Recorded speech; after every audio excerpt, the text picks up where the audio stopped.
Hello, everyone. Welcome to my August wrap up. I read a total of 20 books this month, and two of them I DNF'd, so we will be starting with those. But let's just get straight into it. My reading month this month has been sporadic and kind of crazy and weird because I went to a different country. I went to Norway for a whole week. But even before that and after that, it's not Norway's fault. I was in like a very slumpy mood. I didn't really want to read anything that I physically owned, which is kind of bad because one of my goals for this year was to end the year with 100 or less physical TBR books, and I'm around 30-ish off of that goal. So I still have time to reach that goal. It's not that big of a goal to reach, but I keep on buying books and then things happen and then I'm all over the place. But let's get into it. So, the first book that I DNF'd this month was Ocean's Echo. This is a physical TBR book that I had. I'm having a problem with queer soap operas. They're not working for me. Space soap operas specifically. I am very good with I have a great time and I love queer fantasy, queer regular world things, queer historical romances. All of those are good, but every time I pick up a queer space, sci-fi, anything, it doesn't work out for me. The same thing happened with The Stars Undying, and now with this, I DNF'd it over 100 pages in, and I just didn't care about the characters. I didn't care about the world outside of the characters, nothing. So this has to go, which I'm very upset about because I love the cover and I love queer romance, and it just wasn't hitting the way I thought it would hit. The next book that I DNF'd was Flappers and Philosophers by F. Scott Fitzgerald. Now here's the thing. I haven't bought classics in over a year because I realized a lot of classics that people say are classics, in my opinion, aren't. And F. Scott Fitzgerald is one of those people. But before I stopped buying them, I bought a 5-pack of his books.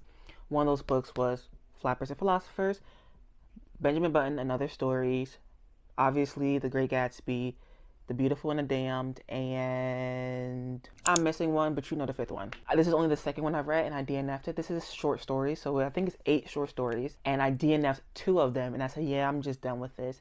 There's something about his writing in this particularly. In story 1 that I read, it was about a girl getting kidnapped by a pirate and then falling in love with him. Yet it spent so much time in kind of grave detail describing the black men rowing the boats that the pirate owns that it made me uncomfortable, so I DNF'd the story. Then to go into the second story, and it is about a woman wanting to leave the South because she feels like it's so stagnant, and she's going to go marry a Yankee, a man from the North, most likely New York. And again, so she was in the car with her friends in a scene, and they were driving down the road, and they drove past a black person's home with him and all his kids. And then again, in grave detail, it just discussed it. And I'm like, you're talking about how stagnant the South is and how horrible these people are, but you're doing what they're doing. Okay. It was just weird. It gave off weird and sinister energy. And in my opinion, classics are classics because no matter when you're reading them, no matter what time frame you're reading them in, they hold up and they have a timeless feel about them. In my opinion, F. Scott Fitzgerald is not that. He is a 20s writer and a 20s writer only. And I just think a lot of people get that confused. Just because someone wrote back in the day, just because their book is over 100 years old, does not mean it's a good book. And that's how I feel about F. Scott Fitzgerald. I have read many classics that I've enjoyed, not many actually, that I feel like hold up to the test of time. I think George Orwell books hold up. I think Little Women holds up. I think Anne of Green Gables holds up. I think so many books hold up and feel timeless. Little Women is one that feels timeless. I thought it was such a younger book than I thought it was because of how timeless it felt. And I just don't feel that with Mr. F. Scott Fitzgerald. I really don't. He's a 20s author and a 20s author only. Next, I read The Devil Wears Baccarat 2, and I had a good time reading it. I didn't like it as much as I liked book 1 that I read in July, I believe. And I just wanted to finish the series because it was a good and interesting series. And it's one of the first dark romances I read that I was like, okay. But this one I feel like was darker, and it bordered that line a little bit too close to things I don't like in dark romance, where it borders that line of abuse. And that I don't like in dark romances. That's why I don't read many dark romances. But I would give this one a 3 star. It was good. It was okay. But again, it bordered that line and it just kept on getting ding down, ding down. So next I read The Illusion of Power, by J.L. Seeger. And I read this for Reading Spurts and Chai Sip's book club that she has on Fable. So go check that out. I'll leave a link to it in the description below, or I'll just leave what the thing is called if I don't know how to leave a link. But I read this for the book club. I really enjoyed it, but at the same time, I really didn't enjoy it. I enjoyed the mess of it all and flipping pages. If you like Scandal, the TV show, this is basically Scandal book form. However, the main character was so delusional and idiotic sometimes that it made the story unbearable to read. That's why I read it in 2 days. I said all I needed to say in Fable, and then I made sure that I didn't bring that into going to Norway because I needed it to be done, not drawn out. I gave it like a 3.5 to a 4, but mostly a 3.5 because of how sinister some of the characters were, but also how delusional the female main character is. And this is I don't remember if it's a MMF or MFM, whichever one means the guys also do things with each other. And that's how I like my thruples to be. I think it's kind of weird when you have a thruple or above, so just like a reverse harem in general, and none of the guys do anything with each other. That's not the queer narrative I want. You know, I need some of these guys to do something with each other. I think that's why I love Court of the Vampire Queen so much by Katie Robert. Top tier. And I loved the romance in this book between the 3 people, but at the same time, I don't know how I feel about the main girl, mainly. She was the main problem to me. If she was a little bit better, things would have been different. But will I be reading book 2? Yes, I will be reading book 2. Next, I read A Wolf in Chic Clothing by Jaquel J. This is for my Southern Hearts and Sign Kisses episode 6. This is one of the 2 books that I read in Norway, technically, or while I was not in America. And I gave it 4 stars. It was really, really good. I am going to read so much more from Jaquel J. I already know it. I have so many books I want to read by this author. But it's basically about a woman who wants to be a designer and finds a new job. The CEO of said job is her love interest, and things just go from there because there's internal work-related things that are tearing this business down, and then there's external things that are tearing her apart and the relationship apart, all the things, you know? Work drama that turns into like relationship drama. Someone has a crush on someone, things like that. You know how it goes. The next book I read in France, and it was Moon Call. This was a reread. I reread, let me just show you. I reread books 1 through 6 of the Mercy Thompson series by Patricia Briggs because I needed that serotonin that these books bring me. So I reread book 1 in France and then 2 through 7 back here in America, in Georgia. And I had a great time rereading them. I stopped there because it was getting a little bit out of hand. Like I was just like going. And I was like, before I like burst into flames or something, let me stop. Because each book was a day. Like I was just going. But there's always something about book 8 that they never have audiobooks. And this time rereading them, I'm rereading them with graphic audios, which is like a movie in your mind. So I'm loving it, and they don't have a graphic audio out for book 8 yet. So that's what I'm waiting for. Love them all. I didn't re-rate them, but let's do it right now. Live on air.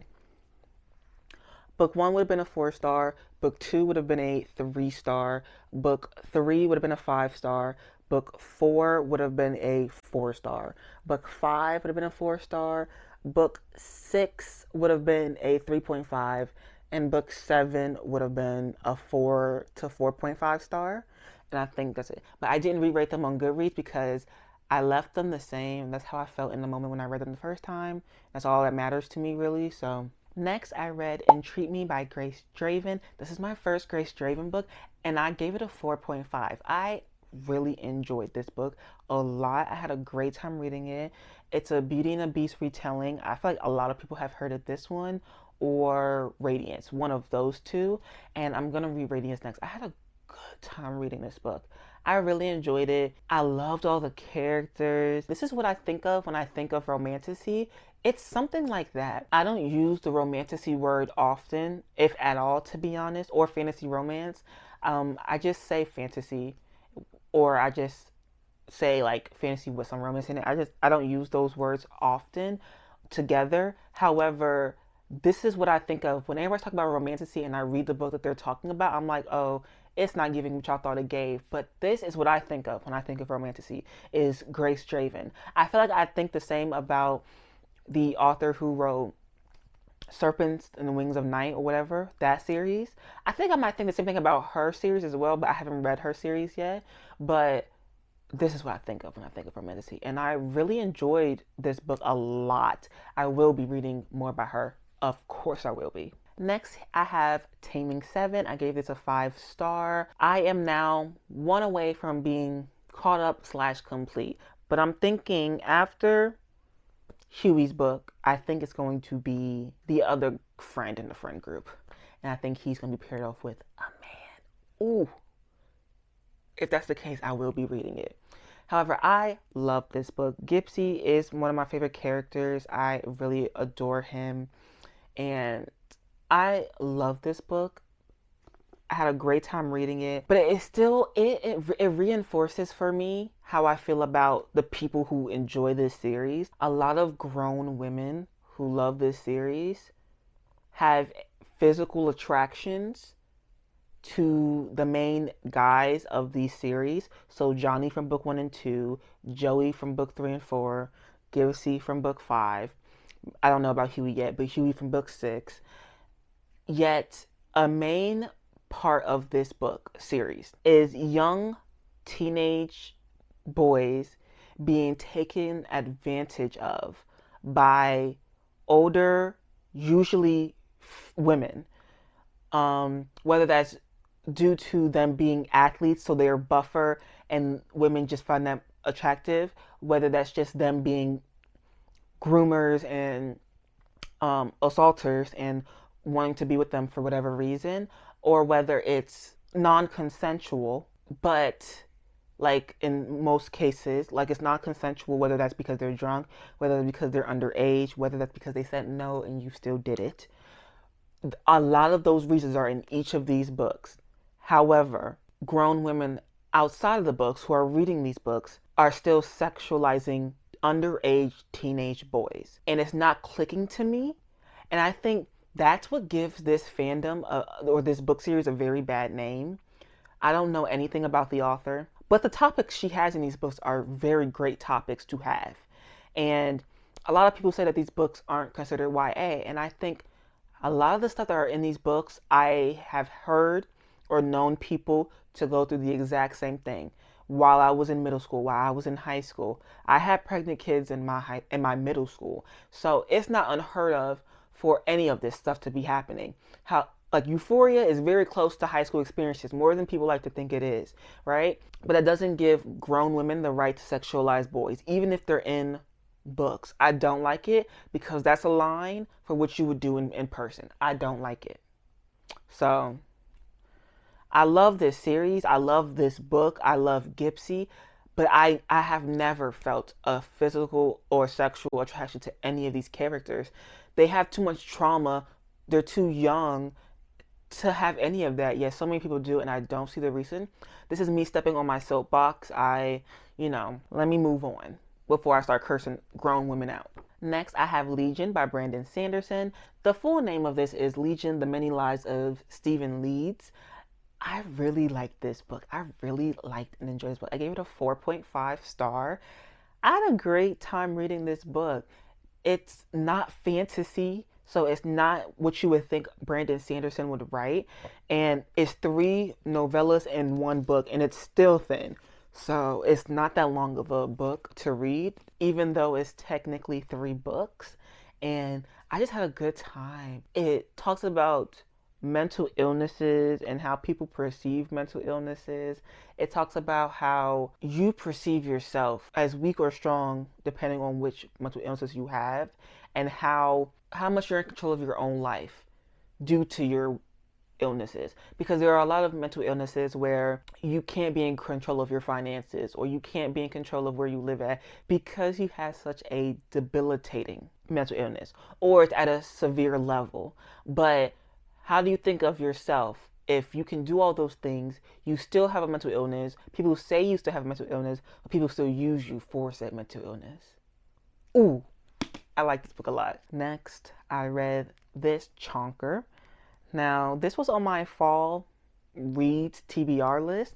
This is the only book that wasn't on my physical TBR for my fall list. And I read it and I finished it in 2 days, I think. I had a good time reading it. I gave it a 3.5 star. I don't have much to say about it, mainly because a lot of people, I feel like, hated this book. Hated it. And I did not hate it. But I did just feel like it was very lackluster.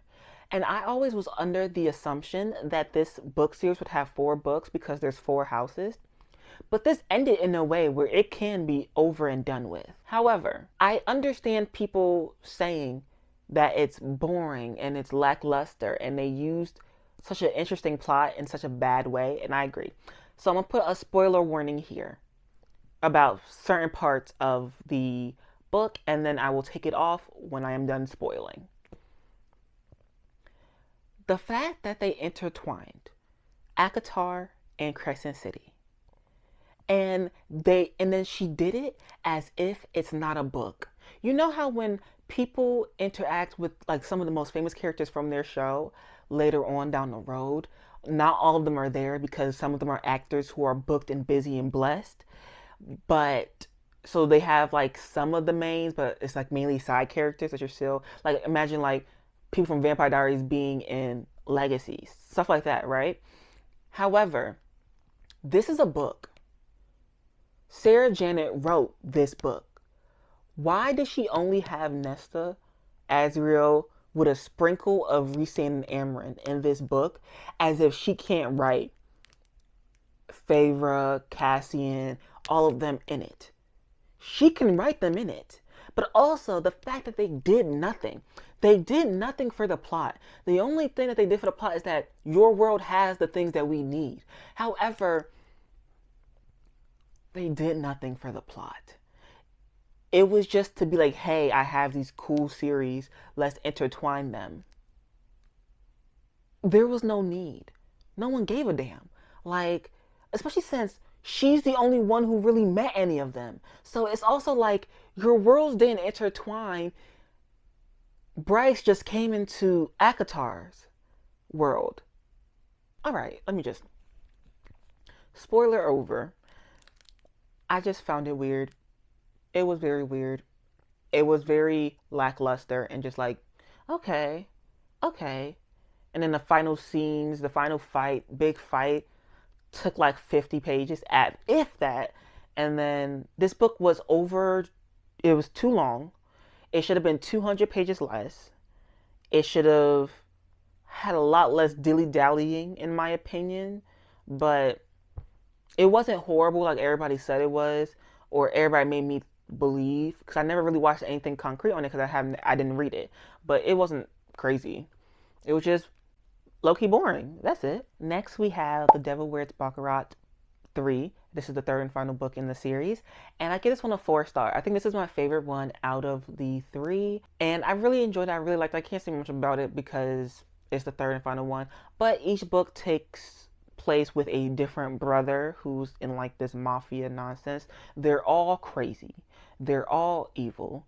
They all like weird things, and all their ladies are also crazy, in my opinion, because I would never be with any of these men. But I'm happy for them. It's that whole thing of, I don't like it, but I'm glad you do. Because if you didn't like it, I'd be calling the cops. You know what I'm saying? And that's how I feel about this series. Like, I'm happy for her that she likes what's going on. I would never. But hey, not my man, you know? I gave it a 4 star if I didn't say that already. Okay, so the last 3 books on this list are the last 3 books that I read, and these go into a different video for my Sun Hearts and Sign Kisses episode 6.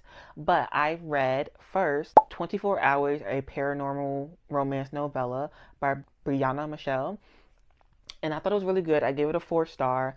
I'm going to read more by her. I already knew I was going to read more by her, and I like the writing of this one, but I want to read something that's not paranormal. But I did choose very short novellas so that I could finish this in time to go to the Southern Hearts and Sign Kisses convention in October. So I was trying to read as many novellas as I could, but I would love to read a full-length story by her, and I probably will still this year. Next, I read Ember by Sky Moon, and at first I was enjoying it, and then it just got boring and just like lackluster towards the end. So I gave it a 3 star. It was still good, nothing wrong with it. I just didn't have a good like connection with it, if that's the best way of putting it. I just didn't care as much as I should have about the characters, about whatever. But I did love the portrayal of grief and of guilt in this book. It was very well written and very well discussed. It's just that can't hold up an entire book. And for the fact that this was a novella and it was like just a little bit over 100 pages, and I still low-key felt like it was going on for too long, is a little bit crazy. So because of that, it gets a 3 star. Lastly, I have Match My Nasty by India T. Norfleet. And let me tell you something about Miss India T. Norfleet. Amazing name, by the way. I read Match My Nasty. I gave it 5 stars. This book, she's an erotic author, which I didn't know. But then when I was looking like, what book should I read for her?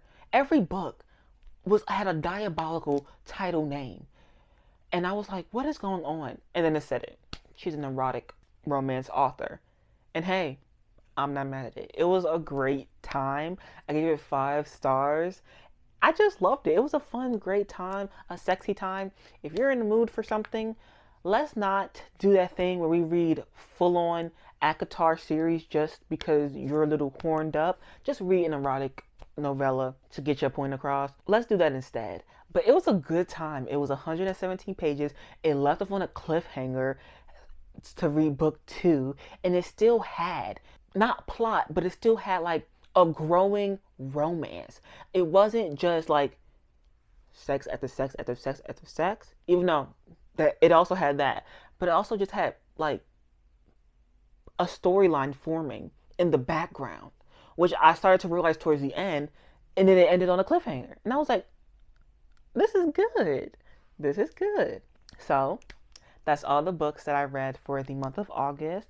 I hope to read so many more physical TBR books, but also just so many more books in general this month, because that's what it feels like. This is my birthday week in September. My birthday's on September 6th. So say happy birthday to me in the comments on TikTok. I will be doing a readathon, but you wouldn't know about that yet because this will be getting released next week. But I'm having a great time reading, and I need to learn to read just what you want to read. It's okay if you read less TBR books as long as you're still reading, because that's all that matters. Thank you all for joining me today in this video. I hope you got some recommendations out of this. I hope none of my ratings changed any of the books on your TBR, because remember, we all don't have the same taste in books and in reading and in authors and all the things. But I do hope that you have an amazing, scrumdiddly umptious, a top tier, 5 stars only, reading day, reading week, reading month, reading year. All right then. Bye.